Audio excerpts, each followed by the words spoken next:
Okay, I'm going to paint the background now. And you can see here in the image for you on your computer or your device, you can be closer. There's a variation, it's lighter and it gets a little darker on this side. I have squeezed out again here my blues, and I actually have some cadmium red light here. For the most part, I can use the cerulean blue. It's kind of a cool blue, but I have some of this ultramarine as well. And I just want to bring a little bit of that into it first.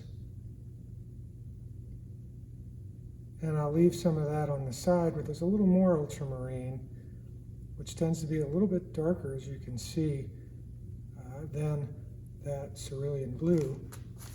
And what I want to do then, especially in this area here, is gray that down a little bit. So I am going to take some of that cad red light.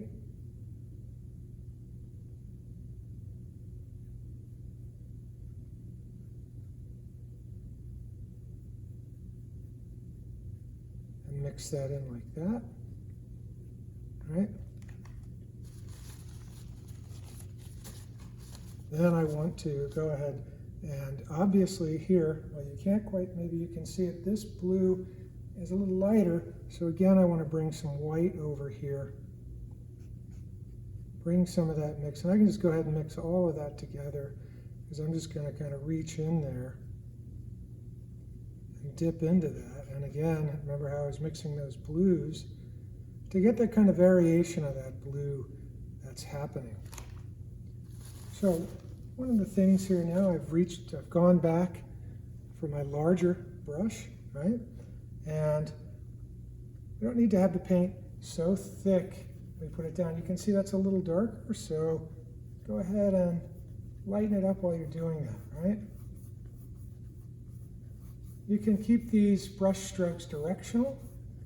I like to put the paint down and then begin this process of painting it up vertically. All the objects are pretty much vertical, so I'll do that.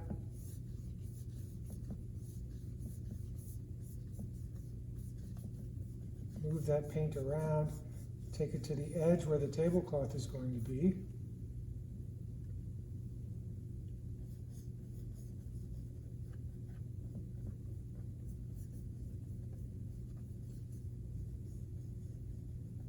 I haven't gone up to the object yet, and I will here in just a moment. It's kind of lighter there, so I have a little bit lighter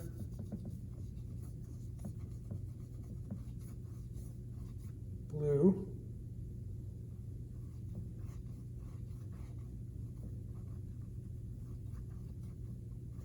I'm going to put that brush down. I'm going to get a smaller brush here now, and you can see it's pretty much cerulean, just a little bit of white. I want to come in now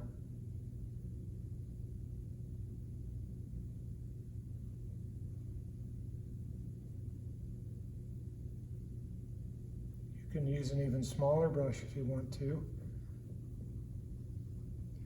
And you can see how I've refined that edge. I'm going to take a little bit of the gray there.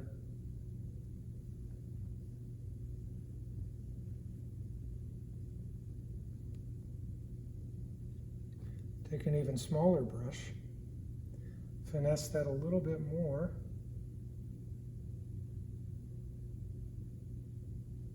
So I can have that edge disappear.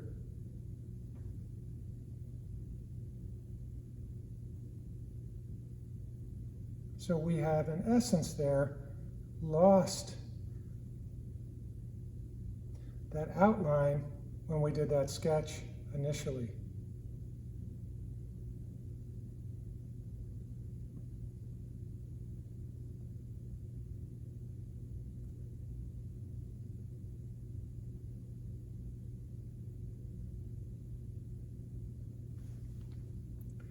Come over the top.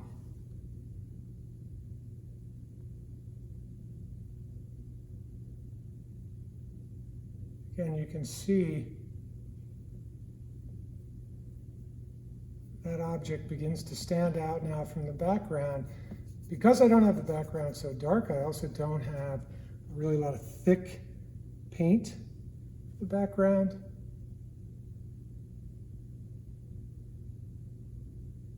This is where you can really start to refine your shape.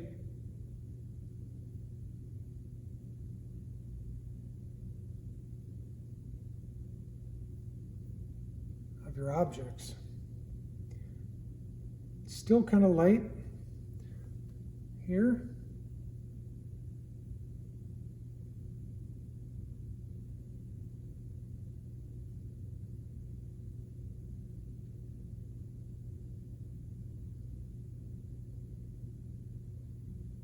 For your painting, you would have completed painting all of the other objects.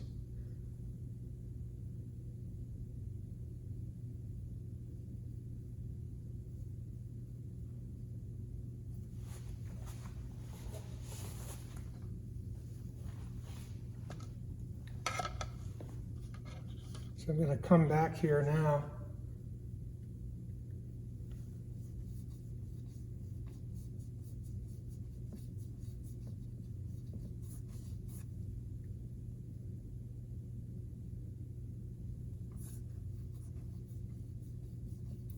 And just kind of blend where it starts to get darker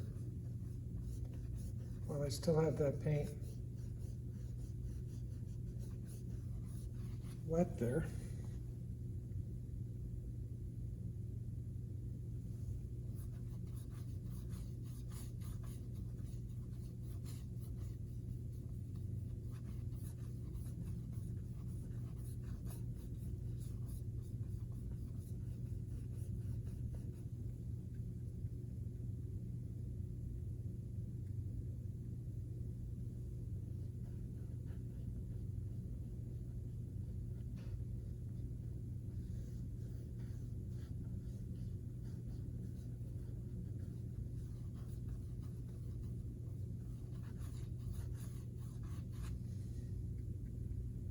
And you can see here in the image, you'd be able to see it more on your device.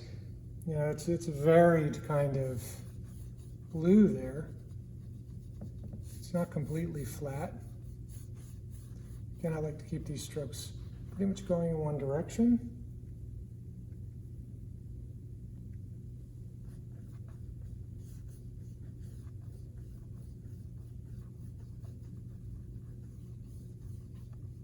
I had set up this image in front of the blue board in the very same room